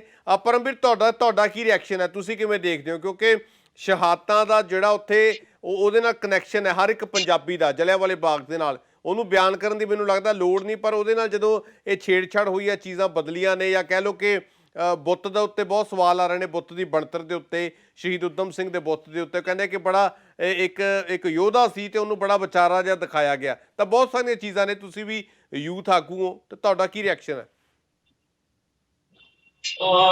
ਗਗਨ ਜੀ ਦੇਖੋ ਵੀ ਸਾਰਿਆਂ ਨਾਲੋਂ ਪਹਿਲਾਂ ਤਾਂ ਇਹ ਹੈ ਵੀ ਜਿੰਨੀ ਕੁ ਮੇਰੀ ਸਮਝ ਹੈ 102 ਸਾਲ ਪੁਰਾਣਾ ਸਾਡੇ ਸ਼ਹੀਦਾਂ ਦਾ ਜੋ ਸਮਾਰਕ ਹੈ, ਇੱਕ ਯੁਵਾ ਪੀੜ੍ਹੀ ਨੂੰ ਆਪਣੇ ਹਿਸਟਰੀ ਨਾਲ ਜੋੜਨ ਲਈ ਇੱਕ ਬਹੁਤ ਇੰਪੋਰਟੈਂਟ ਸਮਾਰਕ ਜਾਂ ਕੋਈ ਵੀ ਹਿਸਟੋਰੀਕਲ ਸਟਰਕਚਰ ਕਹਿ ਰਹੀਏ, ਮੇਰੇ ਹਿਸਾਬ ਨਾਲ ਉਹਦੇ ਨਾਲ ਛੇੜਛਾੜ ਨਹੀਂ ਹੋਣੀ ਚਾਹੀਦੀ। ਕਿਉਂਕਿ ਨਵੀਨੀਕਰਨ ਦੇ ਨਾਮ ਤੇ ਤੁਸੀਂ ਸਾਡੇ ਇਤਿਹਾਸ ਦੇ ਜਿਹੜੇ, ਜਿਹਨੂੰ ਅਸੀਂ ਇੱਕ ਕਾਲਾ ਦਿਨ ਕਹਿ ਸਕਦੇ ਹਾਂ ਆਪਣੇ ਹਿਸਟਰੀ ਦਾ, ਜਿਸ ਦਿਨ ਤੁਸੀਂ ਜੋ ਅਸੀਂ ਪੜ੍ਹੇ ਆ ਸਕੂਲਾਂ ਦੇ ਵਿੱਚ ਵੀ ਜਿਹੜੇ 9 ਸਾਲ ਤੱਕ ਦਾ ਬੱਚਾ ਸੀ ਉਹ ਵੀ ਸ਼ਹੀਦੀ ਨੂੰ ਉਹਨੇ ਪ੍ਰਾਪਤੀ ਕੀਤੀ ਉਸ ਦਿਨ। ਤੇ ਜਨਰਲ ਡਾਇਰ ਨੇ 50 ਦੇ ਕਰੀਬ ਆਪਣੇ ਆਰਮੀ ਦੇ ਬੰਦਿਆਂ ਦੇ ਨਾਲ ਓਪਨ ਜਿਹੜੇ ਹੈਗੇ ਆ ਗੋਲੀ ਦਾ ਆਰਡਰ ਦਿੱਤਾ। ਜਿਹੜੇ ਉੱਥੇ ਲੋਕ ਡਾਕਟਰ ਸੈਫੂਦੀਨ ਤੇ ਡਾਕਟਰ ਸਤਪਾਲ ਜੀ ਦੇ ਅਰੈਸਟ ਦੇ ਅਗੇਂਸਟ ਇੱਕ ਪੀਸਫੁਲ ਮਾਰਚ ਲਈ ਉੱਥੇ ਗਏ ਸੀ। ਜਿੱਥੇ ਤੱਕ ਨਵੀਨੀਕਰਨ ਦੀ ਗੱਲ ਹੈ ਜੀ, ਦੇਖੋ ਜੇ ਤੁਸੀਂ ਅੱਜ ਦੀ ਪੀੜ੍ਹੀ ਨੂੰ ਆਪਣੇ ਹਿਸਟੋਰਿਕ ਮੂਵਮੈਂਟ ਨੂੰ ਦੇਖਣ ਦਾ ਮੌਕਾ ਨਹੀਂ ਦੋਗੇ, ਉੱਥੇ ਹਿਸਟੋਰਿਕ ਤੁਸੀਂ ਦੇਖ ਸਕਦੇ ਹੋ ਨਾਨਕਸ਼ਾਹੀ ਜਿਹੜੀਆਂ ਇੱਟਾਂ ਲੱਗੀਆਂ ਹੋਈਆਂ ਸੀ ਐਂਟਰੀ ਤੇ ਬਾਹਰ ਜਾਣ ਵਾਲੇ ਰਸਤੇ ਤੇ, ਉਹਨੂੰ ਬਿਲਕੁਲ ਹੀ ਚੇਂਜ ਕਰ ਦਿੱਤਾ ਗਿਆ। ਮੇਰੇ ਤੋਂ ਪਹਿਲਾਂ ਸਾਡੇ ਆਗੂਆਂ ਨੇ ਕਿਹਾ ਜੀ ਵੀ ਰੈਨੋਵੇਸ਼ਨ ਦੇ ਨਾਮ ਤੇ ਅਸੀਂ ਉਹਨੂੰ ਨਵੀਨੀਕਰਨ ਕੀਤਾ। ਦੇਖੋ ਨਵੀਨੀਕਰਨ ਉੱਥੇ ਹੁੰਦਾ ਹੈ ਜਿੱਥੇ ਕੋਈ ਹਿਸਟਰੀ ਦੇ ਨਾਲ ਕੋਈ ਚੀਜ਼ ਜੁੜੀ ਨਾ ਹੋਵੇ। ਜਿਹੜੇ ਲੋਕਾਂ ਦੇ ਪਰਿਵਾਰਾਂ ਦੇ ਮੈਂਬਰ ਬਜ਼ੁਰਗ ਸ਼ਹੀਦ ਹੋਏ, ਉਹਨਾਂ ਲਈ ਤਾਂ ਇੱਕ ਜ਼ਰੀਆ ਜਿਹੜਾ ਉੱਥੇ ਇੱਕ ਤਿਨਕਾ ਵੀ ਉਹਨਾਂ ਦੇ ਦਿਲ ਦੇ ਨਾਲ ਜੁੜਿਆ ਹੋਇਆ ਸੀ। ਤੁਸੀਂ ਉਹਨਾਂ ਦੇ ਲੋਕਾਂ ਦਾ ਦਰਦ ਸਮਝੋ ਜਿਨ੍ਹਾਂ ਨੇ ਆਪਣਿਆਂ ਨੂੰ ਗਵਾਇਆ ਉਸ ਵੇਲੇ, ਜਿਨ੍ਹਾਂ ਦੇ ਅਹਿਸਾਸ ਉਹਨਾਂ ਨਾਲ ਜੁੜੇ ਹੋਏ ਸੀ। ਤੁਸੀਂ ਇਹ ਦੇਖੋ ਜਦੋਂ ਇਹਨਾਂ ਨੇ ਨਵੀਨੀਕਰਨ ਕੀਤਾ, ਕੀ ਇਹਨਾਂ ਨੇ ਕਿਸੇ ਹਿਸਟੋਰੀਅਨ ਨੂੰ, ਕਿਸੇ ਕਲਚਰਲ ਕੰਜ਼ਰਵੇਟਿਵ ਨੂੰ ਕੋਈ ਟੀਮ ਇਹਨਾਂ ਨੇ ਬਣਾਈ? ਨਵੀਨੀਕਰਨ ਦੇ ਨਾਮ ਤੇ ਤੁਸੀਂ ਬਾਹਰਲੇ ਦੇਸ਼ ਦੇਖੋ, ਉੱਥੇ ਇੱਕ ਛੋਟਾ ਜਿਹਾ ਅਗਰ ਹਿਸਟਰੀ ਦਾ ਕੋਈ ਪੰਨਾ ਵੀ ਹੈ ਨਾ, ਠੀਕ ਹੈ ਪਰਮਵੀਰ, ਇਹ ਗੱਲ ਰੋਮ ਦੇ ਵਿੱਚ ਤੁਸੀਂ ਦੇਖ ਲਓ, ਜਾਂ ਤੁਸੀਂ ਇੱਧਰ ਯੂਰਪ 'ਚ ਦੇਖੋ, ਇੱਥੇ 200 ਸਾਲ ਤਾਂ ਛੱਡੋ, ਤੁਸੀਂ ਇੱਥੇ 800 900 ਸਾਲ ਪੁਰਾਣੀਆਂ, 1500 ਸਾਲ ਪੁਰਾਣੀਆਂ ਜਿਹੜੀਆਂ ਇਮਾਰਤਾਂ ਨੇ ਸਾਂਭ ਕੇ ਰੱਖੀਆਂ ਉਹਨਾਂ ਨੇ। ਰੋਮ ਦੀ ਗੱਲ ਕੀਤੀ ਹੈ, ਉੱਥੇ ਜਿਹੜਾ ਰੋਮ ਮਿਊਜ਼ੀਅਮ ਹੈ, ਅਗਰ ਆਪਾਂ ਉੱਥੇ ਵਿਜ਼ਿਟ ਕਰੀਏ ਤਾਂ ਉੱਥੇ 1200 BC ਦੀ, ਬਿਫੋਰ ਕ੍ਰਾਈਸਟ ਦੀ ਇੱਕ ਛੋਟੀ ਜੀ ਤੁਸੀਂ ਦੇਖੋਗੇ ਇੱਟ ਨੂੰ ਵੀ ਉਹਨਾਂ ਨੇ ਪ੍ਰੀਜ਼ਰਵ ਕਰਕੇ ਰੱਖਿਆ ਹੋਇਆ ਹੈ, ਔਰ ਉਹਦੇ ਨਾਲ ਬਿਲਕੁਲ ਛੇੜਖਾਨੀ ਨਹੀਂ ਕਰ ਸਕਦੇ। ਤੇ ਸਾਡਾ ਇੱਥੇ ਇਹ ਹੈ ਵੀ ਨਵੀਨੀਕਰਨ ਦੇ ਨਾਮ ਤੇ ਤੁਸੀਂ ਇੱਕ ਬਿਆਨ ਵੀ ਪੜਿਆ ਹੋਣਾ, ਬੜੇ ਆਗੂ ਕੰਜ਼ਰਵੇਟਿਵ ਨੇ, ਗੁਰਮੀਤ ਰਾਏ ਸਾਂਘਾ ਜੀ ਦਾ ਬਿਆਨ ਇੰਡੀਅਨ ਐਕਸਪ੍ਰੈਸ ਚ ਆਇਆ। ਜੀ ਬਿਲਕੁਲ। ਜਲਿਆਂਵਾਲੇ ਬਾਗ ਦੇ ਰੈਨੋਵੇਸ਼ਨ ਦੇ ਨਾਮ ਤੇ ਇਹਨਾਂ ਨੇ ਜੋ ਸਾਡਾ ਇੱਕ ਹਿਸਟਰੀ ਦਾ ਇੱਕ ਸਮਾਰਕ ਸੀ, ਉਹਨੂੰ ਥੀਮ ਪਾਰਕ ਦੇ ਵਿੱਚ ਕ੍ਰੀਏਟ ਕਰਤਾ। ਦੇਖੋ ਸ਼ਹੀਦਾਂ ਨੂੰ ਸ਼ਰਧਾਂਜਲੀ ਦੇਣ ਦੇ ਹੋਰ ਬੜੇ ਤਰੀਕੇ ਹੁੰਦੇ ਆ। ਤੁਸੀਂ ਉਹਨਾਂ ਦੇ ਨਾਮ ਤੇ ਜਲਿਆਂਵਾਲੇ ਬਾਗ ਦੇ ਵਿੱਚ ਤੁਸੀਂ ਕੁਝ ਹੋਰ ਉੱਥੇ ਕਰ ਸਕਦੇ ਸੀ, ਪਰ ਇੱਕ ਲੇਜ਼ਰ ਲਾਈਟ ਦਾ ਉੱਥੇ ਲਗਾਉਣਾ, ਫਿਰ ਜਿੱਥੇ ਸਾਡੇ ਨਾਨਕਸ਼ਾਹੀ ਇੱਟਾਂ ਲੱਗੀਆਂ ਹੋਈਆਂ ਸੀ, ਐਂਟਰੈਂਸ ਦੇ ਉੱਪਰ ਕੋਈ ਨਿਸ਼ਾਨ ਸੀ, ਕੋਈ ਕੁਝ ਸੀ, ਉਹਨੂੰ ਤੁਸੀਂ ਥੀਮ ਸਟਰਕਚਰਸ ਦੇ ਨਾਲ ਕਵਰ ਕਰ ਦਿੱਤਾ ਗਿਆ। ਠੀਕ ਹੈ, ਇਹ ਮੇਰੇ ਹਿਸਾਬ ਨਾਲ ਇੱਕ ਯੂਥ ਹੋਣ ਦੇ ਨਾਤੇ ਸਾਨੂੰ ਦਰਦ ਹੈ ਕਿ ਅਸੀਂ ਆਪਣੇ ਅੱਗੇ ਜਿਹੜੇ ਸਾਡੇ ਬੱਚੇ। ਬਿਲਕੁਲ ਠੀਕ ਹੈ। ਭਾਰਤੀ ਜੀ ਹੋਰਾਂ ਦੇ ਨਾਲ ਸੰਪਰਕ ਟੁੱਟ ਗਿਆ। ਰਕੇਸ਼ ਜੀ, ਸੇਮ ਸਵਾਲ ਮੈਂ ਤੁਹਾਡੇ ਤੋਂ ਲੈਣਾ ਚਾਹਾਂਗਾ, ਤੁਹਾਨੂੰ ਲੱਗਦਾ ਕਿ ਲੋੜ ਸੀਗੀ ਇੰਨੇ ਵੱਡੇ ਪੱਧਰ ਦੇ ਉੱਤੇ ਪੈਸਾ ਲਾ ਕੇ ਰੈਨੋਵੇਸ਼ਨ ਕਰਨ ਦੀ? ਔਰ ਰੈਨੋਵੇਸ਼ਨ ਵੀ ਜਿਹੜੀ ਹੋਈ ਹੈ ਤਾਂ ਉਹਦੇ ਉੱਤੇ ਵੀ ਬਹੁਤ ਸਵਾਲ ਨੇ, ਡਿਬੇਟ ਦਾ ਇੱਕ ਡਿਬੇਟ ਕਰ ਰਹੇ ਆਪਾਂ ਉਹਦੇ ਉੱਤੇ, ਔਰ ਵਿਰੋਧੀ ਜਿੰਨਾ ਲਗਾਤਾਰ ਆਵਾਜ਼ ਚੁੱਕ ਰਹੇ ਨੇ ਇਸ ਮਸਲੇ ਦੇ ਉੱਤੇ। ਬੇਦੀ ਜੀ ਮੈਂ ਸ਼ੁਰੂ 'ਚ ਇਹ ਗੱਲ ਕੀਤੀ ਹੈ ਕਿ ਇਹਦੇ ਲਈ ਜਿਹੜਾ ਅਸੀਂ ਵਿਰੋਧੀ ਸ਼ਬਦ ਇਸਤੇਮਾਲ ਕਰਦੇ ਹਾਂ ਇਹਨੂੰ ਰਾਜਨੀਤਿਕ ਇਸ਼ੂ ਨਹੀਂ ਹੈਗਾ ਇਹ। ਚਲੋ ਚਲੋ ਰਕੇਸ਼ ਜੀ, ਆਪਾਂ ਰਾਜਨੀਤੀ ਵਾਲਾ ਇਸ਼ੂ ਵੀ ਸਾਰੇ ਛੱਡ ਦਈਏ। ਸ਼ਹੀਦਾਂ ਦੇ ਪਰਿਵਾਰਕ ਮੈਂਬਰ ਬਹੁਤ ਸਵਾਲ ਚੁੱਕਦੇ ਨੇ, ਇਤਿਹਾਸਕਾਰ ਵੀ ਚੁੱਕਦੇ ਨੇ। ਮੈਂ ਬੇਨਤੀ ਕਰਨ ਜਾ ਰਿਹਾ ਠੀਕ ਕਿ ਹੈ। ਜਿਹੜੀਆਂ ਆਬਜੈਕਸ਼ਨਸ ਨੇ ਕਿ ਉਹਨਾਂ ਦਾ ਮੂਲ ਸਰੂਪ ਵਿਗਾੜਿਆ ਗਿਆ, ਪਰ ਕਿਤੇ ਨਾਨਕਸ਼ਾਹੀ ਇੱਟ ਨੂੰ ਤੋੜ ਨਹੀਂ ਦਿੱਤਾ ਗਿਆ। ਨਾਨਕਸ਼ਾਹੀ ਇੱਟ ਦੀ ਦੀਵਾਰ ਉੱਥੇ ਹੈ, ਉਹਨੂੰ ਜਿਹੜਾ ਹੈ ਉਹਦੇ ਅੱਗੇ ਜਿਹੜੇ ਉਹਨਾਂ ਨੇ ਸ਼ਹੀਦਾਂ ਦੇ ਹੀ ਬੁੱਤ ਬਣਾਏ ਆ। ਇੱਕ ਇਹਨਾਂ ਦੀ ਮੈਨੂੰ ਐਡਵੋਕੇਟ ਸਾਹਿਬ ਦਾ ਜਿਹੜੇ ਸ਼੍ਰੋਮਣੀ ਅਕਾਲੀ ਦਲ ਦੇ ਨੇ ਬੁਲਾਰੇ, ਇੱਕ ਗੱਲ ਨਾਲ ਮੈਂ ਇਹਨਾਂ ਦੀ ਨਾਲ ਥੋੜਾ ਸਹਿਮਤ ਹਾਂ ਕਿ ਜਿਸ ਵੇਲੇ ਵੀ ਇਹ ਜਦੋਂ ਬੁੱਤ ਸ਼ਹੀਦਾਂ ਦੇ ਬਣਾਏ ਜਾਂਦੇ, ਕਿਉਂਕਿ ਜਲੰਧਰ 'ਚ ਸਾਡੇ ਇੱਕ ਸ਼ਹੀਦ ਭਗਤ ਸਿੰਘ ਦਾ ਇੱਕ ਚੌਂਕ ਹੈ, ਉਹਦੇ 'ਚ ਬੁੱਤ ਲਾਇਆ ਲੋਕਲ ਜਿਹੜੀ ਇੱਥੇ ਦੀ ਕਾਰਪੋਰੇਸ਼ਨ ਨੇ, ਉੱਥੇ ਵੀ ਬੁੱਤ ਦੇ ਨਾਲ ਜਿਹੜੀ ਹੈ ਜੋ ਭਗਤ ਸਿੰਘ ਦੀ ਮੂਲ ਮਤਲਬ ਜਿਹੜਾ ਉਹ ਇੱਕ ਉਹਦੀ ਦਿੱਖ ਸੀ ਭਗਤ ਸਿੰਘ ਜੀ ਦੀ, ਉਹਦੇ ਨਾਲ ਛੇੜਖਾਨੀ ਹੋਈ ਹੈ। ਲੱਗਦੀ ਹੈ ਕਿ ਛੇੜਖਾਨੀ। ਚਲੋ ਤੁਸੀਂ ਇਸ ਚੀਜ਼ ਤੇ ਐਗਰੀ ਕਰਦੇ ਹੋ? ਇਸ ਗੱਲ ਨਾਲ ਮੈਂ ਇਸ ਗੱਲ ਨਾਲ ਸਹਿਮਤ ਹਾਂ। ਉਹਦੇ ਉੱਤੇ ਦੇਖੋ, ਉਹਦੇ ਉੱਤੇ ਹੋ ਸਕਦੀ ਹੈ ਕਿ ਇਹ ਬੁੱਤ ਇਦਾਂ ਦਾ ਹੋਣਾ ਚਾਹੀਦਾ ਸੀ, ਪਰ ਮੈਂ ਜਿਹੜੇ ਕਹਿੰਦਾ ਕਿ ਜਲਿਆਂਵਾਲੇ ਬਾਗ ਦਾ ਜਿਹੜਾ ਮੂਲ ਸਰੂਪ ਹੈ, ਅਗਰ ਜਿਹੜੀ ਇਹਨਾਂ ਨੇ ਫਰਾਂਸ ਦੀ ਗੱਲ ਕੀਤੀ ਹੈ, ਹੋਰ ਰੋਮ ਦੀ ਗੱਲ ਕੀਤੀ ਹੈ, ਅਗਰ ਜਲਿਆਂਵਾਲੇ ਬਾਗ ਨੂੰ ਉਸੇ ਸਰੂਪ 'ਚ ਰੱਖਣਾ ਹੁੰਦਾ ਤੇ ਫਿਰ 1951 ਵਿੱਚ ਤੋਂ ਉੱਥੋਂ ਕੁਝ ਨਹੀਂ ਸੀ ਬਣਨਾ ਚਾਹੀਦਾ। ਉਸ ਖੂਹ ਦੇ ਉੱਪਰ ਜਿਹੜੀ ਉਹ ਮਮਟੀ ਬਣਾਈ ਗਈ ਆ, ਉਹ ਵੀ ਉਹਨੂੰ ਵੀ ਤੁਸੀਂ ਰੈਨੋਵੇਸ਼ਨ ਕਹੋਗੇ ਕਿ ਚੇਂਜ ਕਹੋਗੇ, ਉਹ ਤਾਂ ਬਹੁਤ ਪਹਿਲਾਂ ਦੀ ਬਣੀ। ਪਰ ਦਿੱਕਤ ਰਕੇਸ਼ ਜੀ ਇਹ ਨਾ, ਉਹ ਬਹੁਤ ਪਹਿਲਾਂ ਬਣੀਆਂ। ਠੀਕ ਹੈ ਸਰਕਾਰ ਸਰ ਯਾਨੀ ਸਾਹਿਬ, ਸਰਕਾਰ ਹੋਰ ਕਰ ਰਹੀ ਹੈ। ਸਰਕਾਰ ਇਹ ਵੀ ਕਰ ਰਹੀ ਹੈ ਕਿ ਜਦੋਂ ਜਿਹੜਾ ਐਕਚੁਅਲ ਆંકੜਾ ਸੀ ਬ੍ਰਿਟਿਸ਼ਰਸ ਦਾ, ਉਹਨਾਂ ਦੇ 400 ਦੇ ਕਰੀਬ ਦੇ ਸ਼ਹੀਦ ਦੱਸੇ ਸੀ, ਠੀਕ ਹੈ, ਪਰ 1000 ਦੇ ਕਰੀਬ ਸ਼ਹੀਦ ਹੋਏ ਆ। ਔਰ ਸਰਕਾਰ ਉਹਨਾਂ ਸ਼ਹੀਦਾਂ ਦੀ ਆਇਡੈਂਟੀਫਾਈ ਕਰਨ ਲਈ ਪਿੰਡ ਤੋਂ ਪਿੰਡ ਕੰਮ ਕਰ ਰਹੀ ਹੈ, ਔਰ ਉਹਦੇ ਉੱਤੇ ਵੀ ਅੱਗੇ ਕੰਮ ਹੋਣਾ। ਚਲੋ ਸੋ ਇਹਨੂੰ ਥੀਮ ਪਾਰਕ ਨਹੀਂ ਕਿਹਾ ਜਾ ਸਕਦਾ, ਇਹਨੂੰ ਥੀਮ ਪਾਰਕ, ਇਹ ਇੰਟਰਪ੍ਰੀਟੇਸ਼ਨ ਹੈ ਇਹਨਾਂ ਦੀ ਆਪਣੀ ਕਿ ਥੀਮ ਪਾਰਕ ਹੈ। ਉਹ ਇੱਕ ਵੱਡੀ ਯਾਦਗਾਰ ਵਜੋਂ ਬਣਾਇਆ ਗਿਆ, ਆਉਣ ਵਾਲੀ ਪੀੜ੍ਹੀ ਨੂੰ ਜਦੋਂ ਉਹਦੇ ਬਾਰੇ ਜਾਣਕਾਰੀ ਅੱਛੀ ਮਿਲੇਗੀ। ਚਲੋ ਠੀਕ ਹੈ। ਅੱਛਾ, ਭਾਰਤੀ ਦੁਬਾਰਾ ਜੁੜ ਚੁੱਕੇ ਨੇ। ਅੱਛਾ ਭਾਰਤੀ ਜੀ, ਤੁਹਾਨੂੰ ਕੀ ਲੱਗਦਾ, ਪਰਸਨਲੀ ਕਿਵੇਂ ਦੇਖਦੇ ਹੋ ਤੁਸੀਂ ਤਾਂ ਪਹਿਲਾਂ ਵੀ ਸ਼ੁਰੂਆਤੀ ਦੌਰ ਦੇ ਵਿੱਚ ਵੀ ਦੇਖਿਆ ਜਿਹੜੀਆਂ ਚੇਂਜਿਸ ਆਉਂਦੀਆਂ ਗਈਆਂ ਸਾਲ ਦਰ ਸਾਲ, ਪਰ ਹੁਣ ਜਿੰਨੇ ਪੱਧਰ ਦੇ ਉੱਤੇ ਜਿਹੜੀਆਂ ਚੀਜ਼ਾਂ ਚੇਂਜ ਕੀਤੀਆਂ ਗਈਆਂ, ਤਾਂ ਹੁਣ ਲੋਕਾਂ ਦੇ ਵਿੱਚ ਇੱਕ ਤਰ੍ਹਾਂ ਦੇ ਨਾਲ ਲੋਕਾਂ ਨੇ ਇਹਦੇ ਬਾਰੇ ਆਪਣੇ ਵਿਚਾਰ ਪ੍ਰਗਟਾਏ ਨੇ ਕਿ ਚੇਂਜਿਸ ਬਹੁਤ ਹੋਈਆਂ ਨੇ। ਔਰ ਜਿਵੇਂ ਪਰਮਵੀਰ ਹੋਰਾਂ ਨੇ ਕਿਹਾ ਕਿ ਬਿਲਕੁਲ ਜਿਵੇਂ ਇੱਕ ਤਰ੍ਹਾਂ ਦੇ ਨਾਲ ਥੀਮ ਪਾਰਕ ਟਾਈਪ ਬਣਾਉਣ ਦੀ ਕੋਸ਼ਿਸ਼ ਕੀਤੀ ਗਈ ਹੈ, ਲੇਜ਼ਰ ਲਾਈਟਾਂ ਲਾਤੀਆਂ। ਤੁਹਾਨੂੰ ਲੱਗਦਾ ਕਿ ਲੋੜ ਸੀਗੀ ਇੰਨੇ ਕੰਮਾਂ ਦੀ? ਸਰ ਮੈਂ ਨਾ ਇਹੀ ਗੱਲ ਕਰ ਰਿਹਾ ਸੀ ਕਿ ਇੰਗਲੈਂਡ ਤੋਂ ਇੱਕ ਸੱਜਣ ਨੇ ਪੱਤਰ ਲਿਖਿਆ ਪ੍ਰਾਈਮ ਮਿਨਿਸਟਰ ਕਿ ਉਹਨੇ ਪਹਿਲਾਂ ਤਾਂ ਯਾਦ ਕਰਾਇਆ ਵੀ ਮੈਂ ਤੁਹਾਨੂੰ ਪਾਰਲੀਮੈਂਟ ਹਾਊਸ ਵਿੱਚ ਬ੍ਰਿਟਿਸ਼ ਦੇ ਪ੍ਰਧਾਨ ਮੰਤਰੀ ਦੇ ਨਾਲ ਮਿਲਿਆ ਸੀ। ਮੈਨੂੰ ਤਾਂ ਯਾਦ ਹੈ, ਸ਼ਾਇਦ ਤੁਹਾਨੂੰ ਨਾ ਯਾਦ ਹੋਏਗਾ। ਔਰ ਮੈਂ ਇਹ ਵੀ ਰਿਕੁਐਸਟ ਕੀਤੀ ਸੀ ਤੁਹਾਨੂੰ ਵੀ ਮੈਨੂੰ ਪਤਾ ਚੱਲਿਆ ਕਿ ਤੁਸੀਂ ਰੈਨੋਵੇਸ਼ਨ ਕਰਨ ਜਾ ਰਹੇ ਹੋ ਜਲਿਆਂਵਾਲੇ ਬਾਗ ਦੀ, ਤੇ ਉਹਨੇ ਲਿਖਿਆ ਕਿ ਮੈਂ ਹੱਥ ਜੋੜ ਕੇ ਤੁਹਾਨੂੰ ਬੇਨਤੀ ਕੀਤੀ ਵਿਦ ਫੋਲਡਿੰਗ ਹੈਂਡਸ, ਇਹਦਾ ਜਿਹੜਾ ਸਟਰਕਚਰ ਹੈ, ਉਹ ਸਾਡੀ ਜਿਹੜੀ ਵਿਰਾਸਤ ਹੈ ਉਹ ਯਾਦ ਆਵੇ, ਉਹਦੇ ਵਿੱਚ ਕੋਈ ਚੇਂਜ ਨਾ ਲਿਆਈ।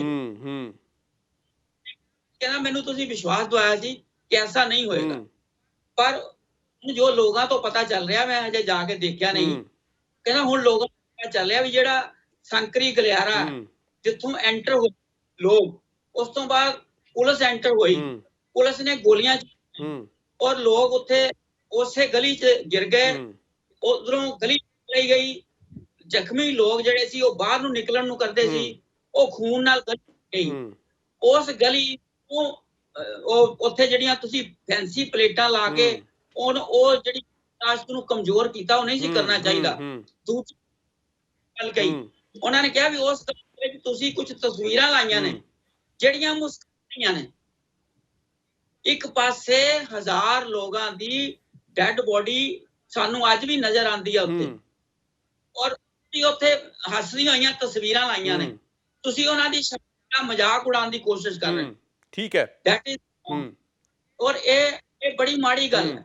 ਔਰ ਦੂਸਰਾ ਜਿਹੜਾ ਖੂਹ ਬਣਾਇਆ, ਉਹਨੂੰ ਇੱਕ ਪਲਾਸਟਿਕ ਦੇ ਨਾਲ ਢੱਕ ਦਿੱਤਾ ਗਿਆ,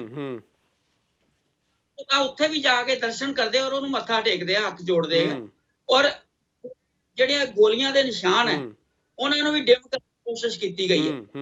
ਸੋ ਇਹ ਐਕਚੁਅਲੀ ਮੈਂ ਹੁਣ ਇੱਥੇ ਰਾਜਨੀਤੀ ਤਾਂ ਨਹੀਂ ਕਰਨੀ ਚਾਹੁੰਦਾ, ਲੇਕਿਨ ਮੈਂ ਇੱਕ ਗੱਲ ਕਹਿਣੀ ਚਾਹੁੰਦਾ ਪੂਰੀ ਜ਼ਿੰਮੇਵਾਰੀ ਦੇ ਨਾਲ ਕਿ ਬੀਜੇਪੀ ਦਾ ਦੇਸ਼ ਦੀ ਆਜ਼ਾਦੀ ਵਿੱਚ ਕੋਈ ਹੱਥ ਨਾ ਹੋਣ ਕਾਰਨ ਉਹ ਤੋਂ ਹੀ ਪੁਰਾਣੀਆਂ ਯਾਦਾਂ ਨੂੰ ਖਤਮ ਕਰਦੇ ਜਾ ਰਹੇ। ਚਲੋ ਠੀਕ ਹੈ। ਠੀਕ ਹੈ, ਆਪਾਂ ਆਪਾਂ 75ਵਾਂ ਆਪਾਂ ਆਪਾਂ ਭਾਰਤੀ ਇੱਕ ਜੀ ਉਸ second। ਪਾਸੇ ਨਾ ਤੁਰੀਏ, ਇਹਦੇ ਮੁਤਲਕ ਹੀ ਰੱਖੀਏ ਆਪਾਂ, ਠੀਕ ਹੈ। ਉਹਦੇ ਨਾਲ ਜੋੜ ਰਿਹਾ, ਹੁਣੇ ਹੀ 75ਵਾਂ ਦਿਵਸ ਦੀ ਵਰ੍ਹੇਗੰਢ ਮਨਾਈ ਹੈ, ਔਰ ਉਹਦੇ ਵਿੱਚ ਲਾਈਆਂ ਤਸਵੀਰਾਂ ਉਹਨਾਂ ਨੇ ਜਵਾਹਰ ਲਾਲ ਨਹਿਰੂ ਦੀਆਂ ਤਸਵੀਰਾਂ ਗਾਇਬ ਕਰਤੀਆਂ, ਕਿਉਂਕਿ ਚਲੋ ਠੀਕ ਹੈ, ਕੁੱਲ ਮਿਲਾ ਕੇ ਭਾਰਤੀ ਜੀ ਠੀਕ ਹੈ ਕਿ ਤੁਹਾਨੂੰ ਵੀ ਇਤਰਾਜ਼ ਆ ਤਾਂ ਲੋਕਾਂ ਨੂੰ ਵੀ ਹੈ ਕਿ ਨਹੀਂ ਹੋਣੇ ਚਾਹੀਦੇ। ਅੱਛਾ ਪਰਮਵੀਰ, ਇੱਕ ਬਹੁਤ ਬਰੀਫ ਦੇ ਵਿੱਚ ਤੁਹਾਡੇ ਤੋਂ ਜਾਣਨਾ ਚਾਹਾਂਗੇ, ਕੋਈ ਇਹਦੇ ਪ੍ਰਤੀ ਹੁਣ ਕੋਈ ਹੈ ਪਾਰਟੀ ਤੁਹਾਡੀ ਦਾ ਸਟੈਂਡ, ਕਿਉਂਕਿ ਪੰਥਕ ਪਾਰਟੀ ਆ ਪੰਜਾਬ ਦੀ, ਤਾਂ ਇਹਦੇ ਬਾਰੇ ਕੋਈ ਸੀਨੀਅਰ ਜਿਹੜਾ ਤੁਹਾਡਾ ਆਲਾ ਕਮਾਨ ਹੈ ਤਾਂ ਉਹਨਾਂ ਦੇ ਵੱਲੋਂ ਕੋਈ ਸੋਚਿਆ ਜਾ ਰਿਹਾ ਕੁਝ, ਇਹ ਜਿਹੜਾ ਮੈਟਰ ਹੈ ਇਹਨੂੰ ਹੋਰ ਅੱਗੇ ਪੁੱਟ ਅਪ ਕੀਤਾ ਜਾਏਗਾ? ਨਹੀਂ ਦੇਖੋ, ਮੈਂ ਪਹਿਲਾਂ ਵੀ ਕਿਹਾ ਵੀ ਇਹ ਆਪਾਂ ਇਹਨੂੰ ਪੋਲੀਟੀਕਲੀ ਕਿਸੇ ਪਾਰਟੀ ਨਾਲ ਨਾ ਜੋੜੀਏ। ਇਹ ਸਾਰੇ ਭਾਰਤੀਆਂ ਦਾ, ਪੰਜਾਬੀਆਂ ਦਾ ਇੱਕ ਉਹ ਕਾਲਾ ਦਿਨ ਹੈ ਜਿਨ੍ਹਾਂ ਨੇ, ਅਸੀਂ ਕਹੀਏ ਆਜ਼ਾਦੀ ਦਿਹਾੜੇ ਦੀ ਜਿਹੜੀ ਸ਼ੁਰੂਆਤ ਹੋਈ ਸੀ 1919 ਦੇ ਵਿੱਚ 13 ਅਪ੍ਰੈਲ ਤੋਂ, ਇਹ ਜਿਹੜਾ ਆਪਾਂ ਕਹਿ ਸਕਦੇ ਲਾਰਜ ਸਕੇਲ ਮੈਕਸਡ ਹੋਇਆ ਸੀ, ਉਸ ਤੋਂ ਬਾਅਦ ਸ਼ੁਰੂ ਹੋਈ ਸੀ। ਦੇਖੋ ਮੈਂ ਬੜਾ ਇੱਕ, ਹਲੇ ਅਸੀਂ ਨੌਜਵਾਨ ਪੀੜ੍ਹੀ ਆ, ਅਸੀਂ ਜਦੋਂ ਪੜ੍ਹਦੇ ਸੀ ਸਾਨੂੰ ਸਕੂਲਾਂ 'ਚ ਇੱਕ ਬੜੀ ਕਾਮਨ ਜੀ ਚੀਜ਼ ਦੱਸੀ ਜਾਂਦੀ ਸੀ, history is to be preserve. But ਮੈਨੂੰ ਲੱਗਦਾ ਸਾਡੇ ਜਿਹੜੇ ਅੱਜ ਦੇ ਲੀਡਰ ਹੈ ਉਹ ਸ਼ਾਇਦ ਇਸ ਪੜ੍ਹਾਈ ਤੋਂ ਵਾਂਝੇ ਰਹਿ ਗਏ ਨੇ। ਉਹ ਕਹਿ ਰਹੇ ਆ ਹਿਸਟਰੀ ਇਜ਼ ਇਨੋਵੇਟਿਵ। ਅਗਰ ਅਸੀਂ ਹਿਸਟਰੀ ਨਹੀਂ ਕਰਾਂਗੇ, ਅਸੀਂ ਆਪਣੀ ਨੌਜਵਾਨ ਪੀੜ੍ਹੀ ਨੂੰ ਕੀ ਦਿਖਾਵਾਂਗੇ? ਦੇਖੋ ਮੈਂ ਇਹਨਾਂ ਦੀ ਗੱਲ ਤੇ ਬਿਲਕੁਲ, ਮੈਂ ਐਜ਼ ਅ ਯੂਥ ਮੇਰੇ ਦਿਲ ਨੂੰ ਬੜਾ ਹੋਇਆ ਹੈ, ਕਿਉਂਕਿ ਮੈਂ 3 ਵਾਰੀ ਆਪ ਪਹਿਲਾਂ ਜਾ ਚੁੱਕੇ ਹਾਂ, ਔਰ ਮੈਨੂੰ ਇਹ ਸੀ ਕਿ ਮੇਰਾ ਬੇਟਾ ਹੈ, ਵੱਡਾ ਹੋਏਗਾ, ਮੈਂ ਉਹਨੂੰ ਦਿਖਾ ਕੇ ਲੈ ਕੇ ਆਵਾਂਗਾ। ਬਟ ਜਿਹੜੀਆਂ ਯਾਦਾਂ ਤੁਸੀਂ ਆਪ ਦੇਖੀਆਂ ਹੋਈਆਂ, ਤੁਸੀਂ ਅੱਗੋਂ ਉਹਨੂੰ ਫਾਰਵਰਡ ਕਰੋਗੇ, ਅਗਲੇ ਜਾ ਕੇ ਕਹਿਣਗੇ ਵੀ ਸ਼ਾਇਦ ਸਾਡੇ ਬਜ਼ੁਰਗ ਝੂਠ ਬੋਲਦੇ ਸੀ। ਠੀਕ ਹੈ, ਇਹ ਵੀ ਇੱਕ ਪੱਖ ਹੈ। ਚਲੋ ਠੀਕ ਹੈ ਪਰਮਵੀਰ, ਇੱਕ ਲਾਸਟ ਕਮੈਂਟ ਰਾਕੇਸ਼ ਜੀ ਤੁਹਾਡਾ ਲੈਣਾ ਹੈ। ਇਹ ਗੱਲ ਬਿਲਕੁਲ ਠੀਕ ਹੈ, ਜਿਹੜੀਆਂ ਚੀਜ਼ਾਂ ਅਸੀਂ ਦੇਖੀਆਂ ਨੇ, ਮੈਨੂੰ ਲੱਗਦਾ ਕਿ ਹੁਣ ਉਹਨਾਂ ਜਿੰਨੇ ਭਾਵ ਇੱਕ ਆਮ ਬੰਦੇ ਦੇ ਆਉਂਦੇ ਸੀ ਕਿ ਉਹ ਚੀਜ਼ਾਂ ਦੇਖ ਕੇ, ਔਰ ਹੁਣ ਜਦੋਂ ਲੇਜ਼ਰ ਲਾਈਟਾਂ ਉੱਤੇ ਹੋਣਗੀਆਂ ਜਾਂ ਬਹੁਤ ਫੈਂਸੀ ਕੰਮ ਹੋਇਆ ਹੋਵੇਗਾ, ਜਿਹੜੇ ਨਵੀਂ ਪਨੀਰੀ ਜਾਏਗੀ ਉਹਨਾਂ ਦੇ ਮਨ ਦੇ ਵਿੱਚ, ਰਾਕੇਸ਼ ਜੀ ਮੈਨੂੰ ਨਹੀਂ ਲੱਗਦਾ ਕਿ ਉੱਦਾਂ ਦੇ ਭਾਵ ਬਣ ਪਾਉਣਗੇ, ਕਿਉਂਕਿ ਜਿਹੜਾ ਕਿਤਾਬਾਂ ਦੇ ਵਿੱਚ ਜੋ ਚੀਜ਼ਾਂ ਲਿਖੀਆਂ ਨੇ, ਪਰ ਜਿਹੜਾ ਉੱਥੇ ਜਾ ਕੇ ਜਿਹੜਾ ਫੈਂਸੀ ਵਰਕ ਹੋਇਆ ਉਹ ਕੁਝ ਹੋਰ ਹੀ ਜਿਹੜਾ ਔਰਾ ਕ੍ਰੀਏਟ ਕਰੇਗਾ। ਗਗਨ ਜੀ ਮੈਂ ਕਰ ਦੇਣਾ ਚਾਹਾਂ ਜੀ, ਸਿਰਫ ਇੱਕ ਸੈਕਿੰਡ ਲਵਾਂਗਾ। ਦੇਖੋ ਸਾਡੇ ਸ਼ਹੀਦ ਊਧਮ ਸਿੰਘ ਜੀ ਜਿਨ੍ਹਾਂ ਨੇ ਲੰਡਨ ਦੇ ਵਿੱਚ ਜਾ ਕੇ ਇੱਕ ਲੋਹਾ ਮਨਵਾਇਆ, ਅਗਰ ਤੁਸੀਂ ਉਹਨਾਂ ਦਾ ਪੁਰਾਣਾ ਸਟਰਕਚਰ ਦੇਖੋ ਤਾਂ ਉਹਨੂੰ ਦੇਖ ਕੇ ਸਾਡੇ ਇੱਕ ਦਿਲ ਦੇ ਵਿੱਚ ਇੱਕ ਰੂਹ ਸਾਡੀ ਖੜੀ ਹੁੰਦੀ ਸੀ ਕਿ ਹਾਂ ਪੰਜਾਬੀ ਆਪਣਾ ਬਦਲਾ ਲੈਣਾ ਜਾਣਦੇ ਨੇ। ਤੇ ਹੁਣ ਅਗਰ ਤੁਸੀਂ ਉਹਦਾ ਸਟਰਕਚਰ ਲਾ ਕੇ ਦੇਖੋ ਤਾਂ ਸਾਨੂੰ ਰੋਣਾ ਆਉਂਦਾ। ਠੀਕ ਹੈ, ਚਲੋ ਅਗਰ ਤੁਸੀਂ ਮੈਂ ਠੀਕ ਹੈ, ਤੁਹਾਡਾ ਲੈ ਲਿਆ ਕਮੈਂਟ। ਔਰ ਰਾਕੇਸ਼ ਜੀ ਕਰੋ ਕੰਪਲੀਟ ਬਹੁਤ ਬਰੀਫ ਦੇ ਵਿੱਚ। ਹਾਂਜੀ, ਐਸਾ ਬੇਦੀ ਜੀ ਕਿ ਜਦੋਂ ਭਾਰਤੀ ਜੀ ਨੇ ਤਾਂ ਸਟਰਕਚਰ ਦੀ ਗੱਲ ਕੀਤੀ ਸੀ, ਬੇਸਿਕਲੀ ਜਿਹੜਾ ਜਲਿਆਂਵਾਲੇ ਬਾਗ ਦਾ, ਮੈਂ ਅੰਮ੍ਰਿਤਸਰ ਦੇ ਮਾਨਾ ਵਾਲੇ ਪਿੰਡ ਦਾ ਰਹਿਣ ਵਾਲਾ ਬੰਦਾ, ਮੈਂ ਜਲਿਆਂਵਾਲੇ ਬਾਗ ਹਜ਼ਾਰਾਂ ਵਾਰੀ ਗਿਆ, ਔਰ ਜਲਿਆਂਵਾਲਾ ਬਾਗ ਜਿਹੜਾ ਹੈ ਉਹਦਾ ਜੇ ਸਟਰਕਚਰ ਦੀ ਗੱਲ ਕਰਦੇ ਆ, ਸਟਰਕਚਰ ਬੇਸਿਕਲੀ ਇੱਟਾਂ ਪੱਥਰਾਂ ਦਾ ਹੁੰਦਾ ਜਿਹਨੂੰ ਸਟਰਕਚਰ ਕਿਹਾ ਜਾਂਦਾ। ਬੇਸਿਕਲੀ ਉਹਦੇ ਚ ਸਟਰਕਚਰ ਵਾਲੀ ਜਗ੍ਹਾ ਸਿਰਫ ਜਿਹੜੀ ਉਹ ਸੰਕਰੀ ਗਲੀ ਆ ਉਹ ਹੈ, ਜਾਂ ਜਿਹੜੇ ਬਾਗ ਨੂੰ ਲੋਕਾਂ ਦੇ ਘਰ ਲੱਗਦੇ ਜਿਨ੍ਹਾਂ 'ਚ ਗੋਲੀਆਂ ਵੱਜੀਆਂ ਸੀ ਉਹ ਕੰਧਾਂ। ਇਸ ਤੋਂ ਵੱਧ ਸਟਰਕਚਰ ਛੇੜਛਾੜ ਜਿਹੜੀ ਮੈਂ ਕਹਿ ਰਿਹਾ ਕਿ ਮੌਲਿਕ ਸਰੂਪ ਦੇ ਨਾਲ ਉੱਥੇ ਛੇੜਖਾਨੀ ਨਹੀਂ ਹੋਈ। ਜਿੱਥੇ ਗੋਲੀਆਂ ਲੱਗੀਆਂ ਉਹ ਗੋਲੀਆਂ ਵਾਲੀਆਂ ਜਗ੍ਹਾ ਜਿਹੜੀਆਂ ਪ੍ਰੀਜ਼ਰਵਡ ਨੇ। ਗਲੀ ਦੀ ਕੋਈ ਮੇਜਰਮੈਂਟ ਅਗਰ ਸਰਕਾਰ ਚਾਹੁੰਦੀ, ਭਰਤੀ ਇੱਕ ਮਿੰਟ, ਅਗਰ ਸਰਕਾਰ ਦੀ ਕੋਈ ਐਸੀ ਇੱਛਾ ਹੁੰਦੀ ਬਣਾਉਣ ਵਾਲਿਆਂ ਦੀ ਟਰਸਟ ਦੀ, ਤਾਂ ਫਿਰ ਉਹ ਆਲੇ ਦੁਆਲਿਓਂ ਜਗ੍ਹਾ ਅਕਵਾਇਰ ਕਰ ਸਕਦੇ ਸੀ ਬਿਲਡਿੰਗਾਂ। ਜੇ ਉਹਨਾਂ ਦਾ ਮਕਸਦ ਇਹ ਹੁੰਦਾ ਕਿ ਅਸੀਂ ਨਾਨਕਸ਼ਾਹੀ ਇੱਟ ਨੂੰ ਲੁਕੋ ਦੇਣਾ ਜਾਂ ਮੁਕਾ ਦੇਣਾ, ਤਾਂ ਫਿਰ ਉਹਦਾ ਰਸਤਾ ਵੀ ਚੌੜਾ ਕਰਨ ਦੀ ਕੋਸ਼ਿਸ਼ ਕਰਦੇ। ਚਲੋ ਠੀਕ ਹੈ, ਮੂਲ ਕਿਸੇ ਨੂੰ ਨਹੀਂ ਛੇੜਿਆ ਉਹਨਾਂ ਨੇ। ਔਰ ਸਾਨੂੰ ਇਹ ਚਾਹੀਦਾ ਹੈ ਕਿ ਇਹ ਸਾਡੀ ਆਜ਼ਾਦੀ ਦੀ ਲੜਾਈ ਦੀ ਇਹ ਮਾਣਮੱਤੀ ਜਗ੍ਹਾ ਹੈ ਜਿਹਨੇ ਸਾਨੂੰ ਆਜ਼ਾਦੀ ਦੀ ਲਹਿਰ ਵੱਲ ਤੇਜ਼ ਕੀਤਾ। ਚਲੋ ਠੀਕ ਹੈ, ਆਜ਼ਾਦੀ ਦਵਾਈ। ਠੀਕ ਹੈ ਭਾਰਤੀ। ਔਰ ਲੇਜ਼ਰ ਲਾਈਟਸ ਨੇ, ਔਰ ਲੇਜ਼ਰ ਲਾਈਟਸ ਦਾ ਜਿਹੜੇ ਸ਼ੋਅ ਹੋਣੇ ਆ ਉਹਨਾਂ ਦਾ ਇੱਕ ਟਾਈਮ ਹੈ, ਉਸ ਦੌਰਾਨ ਉਹਨਾਂ ਬੱਚਿਆਂ ਨੂੰ ਪਤਾ ਲੱਗੇਗਾ, ਜਿਹੜੀ ਨਵੀਂ ਪੀੜ੍ਹੀ ਜਾਏਗੀ, ਕਿ ਐਕਚੁਅਲ ਹੋਇਆ ਕੀ। ਚਲੋ ਠੀਕ ਹੈ, ਜਿਹੜੀ ਤੁਸੀਂ ਠੀਕ ਹੈ ਭਾਰਤੀ ਜੀ ਬਹੁਤ ਬਰੀਫ ਦੇ ਵਿੱਚ ਕਰਿਓ, ਵਾਈਂਡ ਅਪ ਕਰਨਾ, ਟਾਈਮ ਆਪਣਾ ਓਵਰ ਚੱਲ ਰਿਹਾ। ਹਾਂਜੀ ਭਾਰਤੀ ਜੀ ਬਹੁਤ ਬਰੀਫ ਦੇ ਵਿੱਚ। ਗਗਨ ਜੀ ਸਾਡੀ ਉਹ ਆਜ਼ਾਦੀ ਦੀ ਇੱਕ ਧਰੋਹਰ ਹੈ। 1 ਅਪ੍ਰੈਲ 1919 ਹਿੰਦੂ, ਮੁਸਲਿਮ, ਸਿੱਖ, ਈਸਾਈ ਉੱਥੇ ਰਲ ਕੇ ਇਕੱਠੇ ਹੋਏ, ਔਰ ਉਹਨਾਂ ਨੇ ਇਕੱਠਿਆਂ ਨੇ ਆਪਣੀ ਕੁਰਬਾਨੀ ਦਿੱਤੀ। ਤਾਂ ਫਿਰ ਇਹ ਮਜਬੂਰਨ ਅੰਗਰੇਜ਼ ਸਰਕਾਰ ਨੂੰ ਉੱਥੇ ਇਹ ਦੇਖ ਕੇ ਕਿ ਇਹਨਾਂ ਨੇ ਸਾਡੇ ਕਾਨੂੰਨ ਦੀ ਚਿੰਤਾ ਨਹੀਂ ਕੀਤੀ, ਇਹ ਇਕੱਠੇ ਹੋਏ ਆ, ਔਰ ਇਹਨਾਂ ਨੂੰ ਫਿਰ ਸਟਾਰਟਡ ਕੀਤਾ ਜਾਵੇ।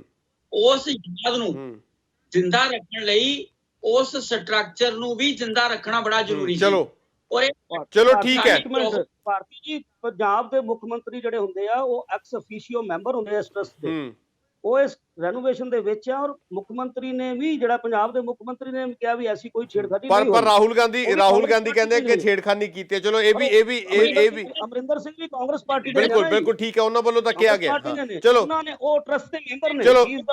ਚਲੋ ਠੀਕ ਹੈ, ਆਪਣੇ ਕੋਲ ਟਾਈਮ ਇੰਨਾ ਹੀ ਸੀਗਾ। ਸਾਰੇ ਮਹਿਮਾਨਾਂ ਦਾ ਧੰਨਵਾਦ ਔਰ ਗੱਲਬਾਤ ਕੀਤੀ ਹੈ, ਠੀਕ ਹੈ।